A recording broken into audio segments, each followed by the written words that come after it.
રામ રામ, જય શ્રી કૃષ્ણ, જય માતાજી એન્ડ ગુડ મોર્નિંગ મિત્રો.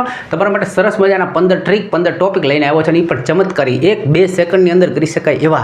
અને દાખલા કેવા ખબર છે કે જેને આમ તમે જોઈને ઓલે કહીએ ને બેવફા સનમ જેવા કે તેરે જાને કે બાદ મેને કિસી કો દેખા ही नहीं. પ્રશ્નને જોઈને કહું છું કે તેરે જાને કે બાદ મેને કિસી કો દેખા ही नहीं, कैसे देखता तेरा जैसा कोई था ही नहीं. એવા સરસ મજાના પ્રશ્ન અને મસ્ત કોન્સેપ્ટ તમને મજા આવી જવાની છે અને ગુજરાતમાં ખરેખર કોઈ ન શીખવાડે એવા કોન્સેપ્ટ. પહેલો જ પ્રશ્ન જોઈએ. તમને પરીક્ષાની અંદર ગ્રુપ ડી, એનટીપીસી અથવા ઘણી બધી પરીક્ષામાં આ પ્રશ્ન પૂછાય છે.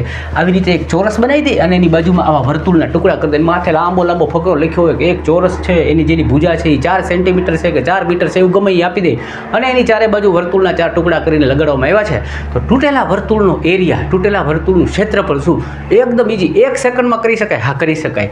આ આપેલી ભુજા છે ને એનો વર્ગ, એ તમારો જવાબ. 4નો વર્ગ તો કે 16. બસ આ તૂટેલી આ જેટલા કટકા છે ને આ બધા વર્તુળના, બરાબર છે, વર્તુળના કટકાનો જે કંઈ તમને ક્ષેત્રફળ થાય ને એ 16 થાય. સીધો જવાબ. માની લો કે તમને આપી દીધી આની ભુજા જે છે એ 6 છે, તો 6 ને 36. જોઈને જવાબ આપો. 1-2 સેકન્ડની અંદર. કોન્સેપ્ટ મસ્ત છે, જોડાયેલા રહેજો, શીખીને જાજો અને તમને એમ થશે કે ના આજે એવા પ્રશ્ન શીખ્યા કે જેને ગણતા જોતા બીક લાગતી હતી, જોઈને મૂકી દેતા હતા, સમજવામાં ખબર નહોતી પડતી, પ્રશ્ન લાંબો હતો, ટૂંકો હતો, આવો હતો, તેવો હતો.